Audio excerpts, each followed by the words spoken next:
Paul Manafort in even more trouble. Federal prosecutors on Monday had accused Trump's former campaign manager, Paul Manafort, of now attempting to tamper with witnesses in his federal tax and money laundering case.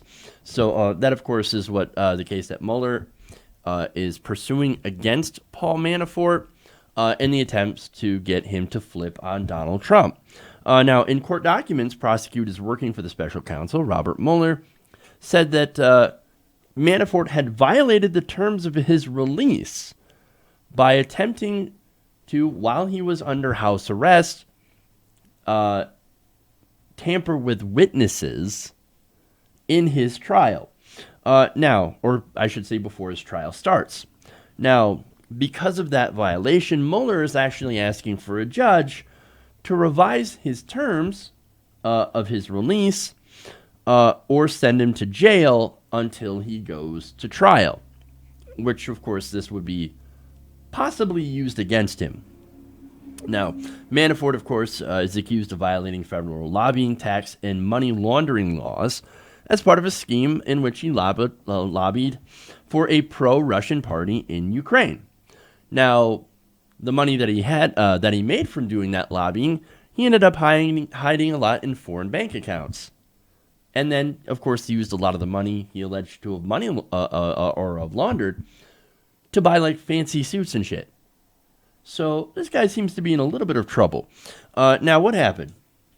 Now, prosecutors said that Mr. Manafort tried to contact witnesses by phone through an intermediary, and through a couple of different encrypted messaging programs. And he would have gotten away with it if he didn't use Apple iCloud. I'm not kidding. So, yes, he used two different encrypted messaging programs, and hold of his conversations, which were not encrypted on his side, ended up being saved to the iCloud, in which investigators could go and see easily. Oops. Sad. That's what happens when you don't know technology and you're a massive criminal. Now, one witness told the FBI that Mr. Manafort had been trying to suborn perjury. So, basically, telling his friends and allies, you guys need to lie for me. Now, what was the lie about? It was about his lobbying efforts, of course. So, his whole defense is, I didn't break any laws in America. I mean, I didn't lobby on behalf of a foreign party in America. I lobbied on behalf of a foreign country to the to the European Union. I was lobbying those guys. I didn't lobby, the United States, and so I wouldn't be in violation of U.S. law. Now let me go. I don't know about that. That remains to be seen. Now, two witnesses provided the text to the FBI, which is, of course, their receipts, which also searched Manafort's cloud-based Apple account, according to court records. Now, in these documents, prosecutors accused Mr. Manafort of trying to reach members of a PR firm who could get word to the Europeans to help shape their story.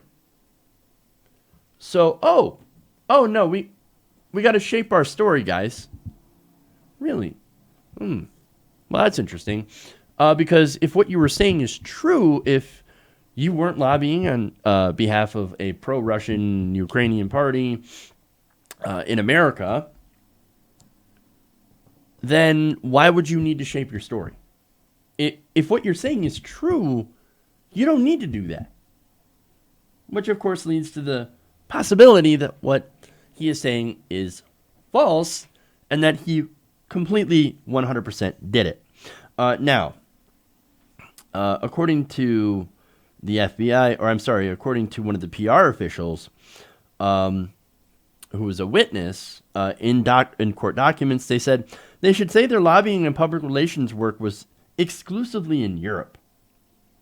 Which apparently, if you have to say that it was exclusively in Europe, then it wasn't exclusively in Europe. Because again, he is coaching his European contacts. Now, the judge now has a summary of those contacts provided by prosecutors, that they said were made from February to April, while Manafort was under house arrest on a $10 million bond. Now, it's not clear exactly how they got this information, but prosecutors said that witnesses provided them with copies of the messages within recent weeks.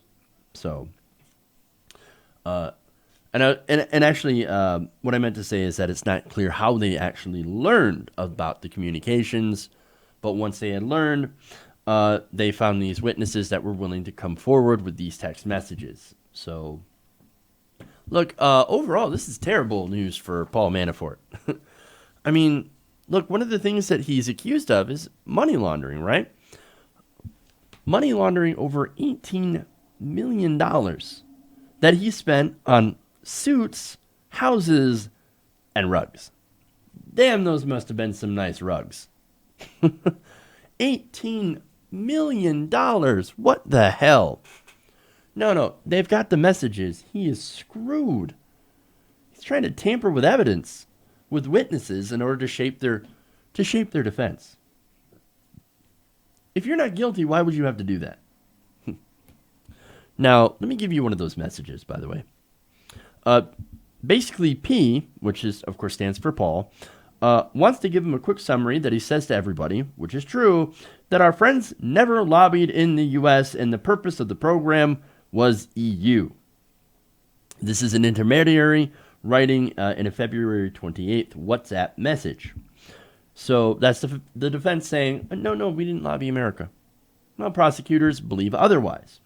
They allege that Manafort secretly retained a group of former European officials to act as lobbyists on issues related to Ukraine. This lobbying, of course, happened both in the United States and the European Union, according to Mueller's team. So, look, again, the question is, if you're guilty, why do you have to coach your friends and tell them the story? Why do you have to shape the narrative? It's very interesting.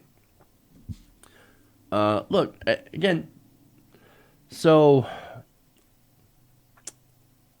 depending on what the judge rules in this case, look, this could be enough to put Manafort in prison, at least until his trial. Now, could that be enough to flip him against Trump? We're not exactly sure, right? The hope is that he will dish on Trump. Now, Trump claims that, no, Manafort, he's got nothing on me. Don't worry about it. Well, if that's true, well then, if he gets found guilty of any of these things and sentenced, a good way to tell if he's got anything on Trump is if Trump gives a pardon. And here's why. Look, in the last few weeks, in the last few months, actually, Manafort has, seen Trump basically ditch him. Oh, no, that Manafort wasn't really all that important. Oh, this guy, I barely talked to him, barely knew him. Manafort who? Who's Paul? Paul what? No, I don't know this guy. Okay, maybe I did a little bit of business with him. No, he was your campaign manager. I'm just saying, he actually played an important part in your campaign. So, look, if he ends up getting a pardon, then we know he's got dirt on Trump. And I think that's what he's waiting for. Hey, everybody, thanks for watching this video. If you want to see more like this, please hit the subscribe button below. And if you want to support truly independent progressive media, please consider becoming a patron at patreon.com/TYTNation.